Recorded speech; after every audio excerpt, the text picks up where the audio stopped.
Good afternoon, students. So our today's topic of discussion is solar pond. Now this topic solar pond is a very small and interesting topic, and this topic is very frequently asked in examinations. Okay, so you can find the question on solar pond in short answer questions, or you can also find in long answer question also. So let us discuss what is solar pond. Now we can say that a solar pond is any pond that has the capability of trapping the solar radiations or the solar energy and utilize this solar energy in various purposes. In most of the cases we see that the solar pond traps the solar energy and that energy is utilized to produce electricity. So now let us see how does a solar pond basically utilizes this energy to produce electricity. Now here you can see on your screen that this is a schematic diagram of a power plant, we can say, which is utilizing solar pond's energy to produce electricity. Okay, so let us first start discussing what is a solar pond. Now here you can see this is a solar pond.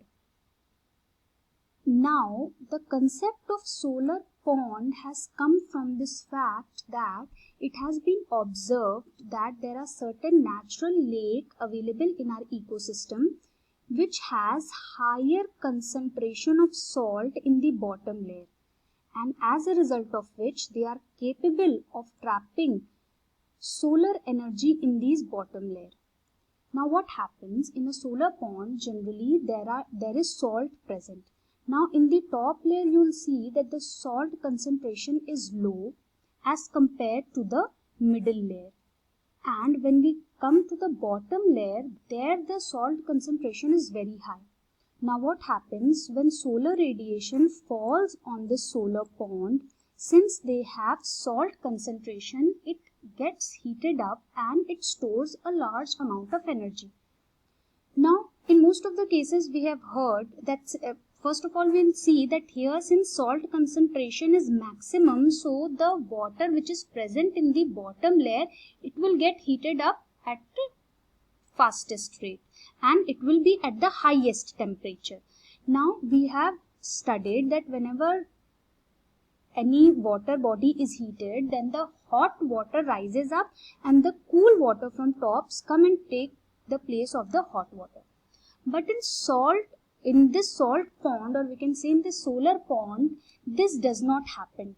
Why? This does not happen because, see, the top layer has a different concentration of salt, the middle layer has a different concentration of salt, and the bottom layer has a different concentration of salt. So here you will see a basic salinity gradient. You will see a salinity gradient, and this salinity gradient increases as we go towards the bottom, and this salinity gradient is also known as halocline. This is also known as halocline. Halocline is basically the salinity gradient. Okay.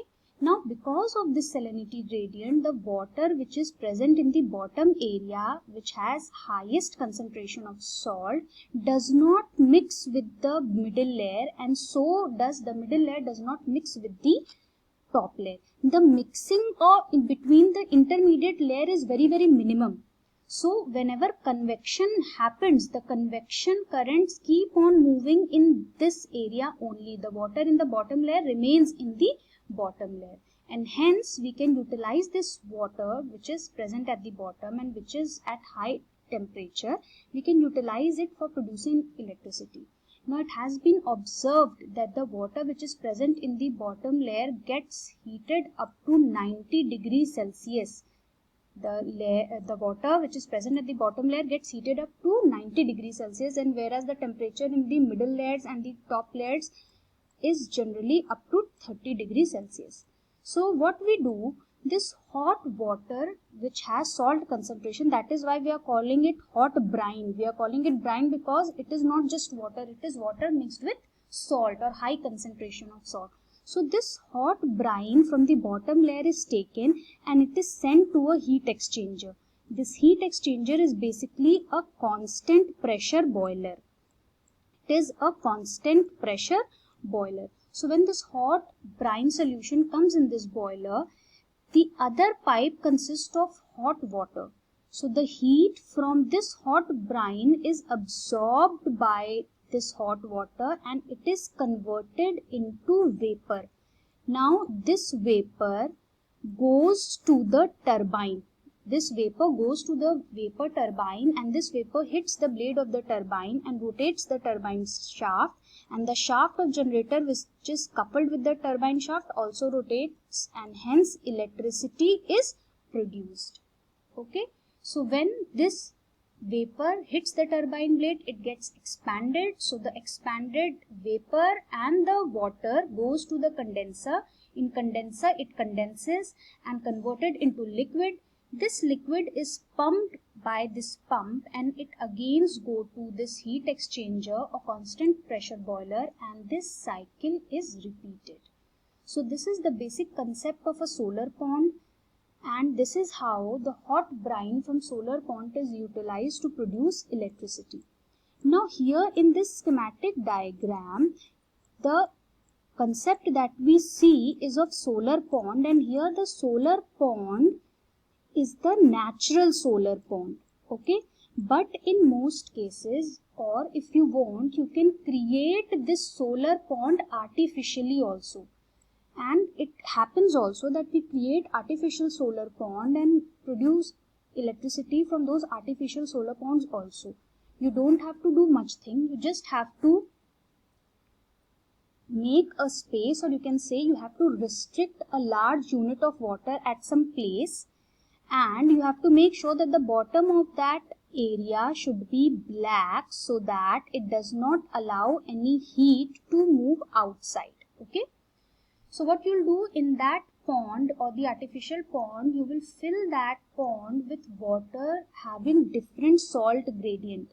This is the most important thing. You have to maintain the salinity gradient or the halocline. Only then the water in the bottom layer will remain in the bottom portion, otherwise it will get mixed. So you can create the artificial pond, and since the concentration of salt is higher at the bottom, so the bottom water will get heated up at highest temperature, and that water can be utilized to produce electricity in the same way as it is being created over here. So this was the concept of solar pond. Now this is a very small topic, but it is very frequently asked in your examinations. So you can go through this video and prepare yourself for the questions that could be asked from this topic in your examinations. Thank you.